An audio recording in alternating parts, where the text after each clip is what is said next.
බාඳුරා. එහෙමත් නැත්නම් picture plant ලෙස හඳුන්වන මෙම ශාකය ශ්‍රී ලංකාවට ආවේනික වූ ශාක විශේෂයක්.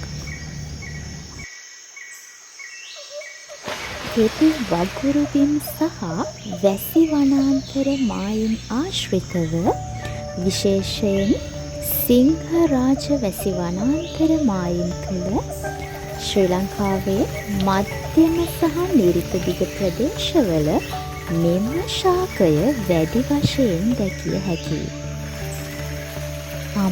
නයිට්‍රජන් පෝෂක අවශ්‍යතාවය සපුරා ගැනීම සඳහා බාඳුරා ශාකය තුළ උගුල් යාන්ත්‍රණයක් ක්‍රියාත්මක වේ.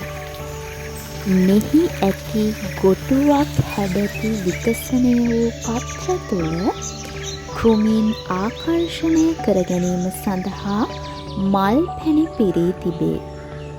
එම තරලයට වැටෙන කෘමීන් ආහාර ජීර්ණ එන්සයිම් මගින් බිඳහෙලීමක් සිදු කර ශාකයට අවශ්‍ය පෝෂක අවශෝෂණය සිදු කරගනු ලබයි.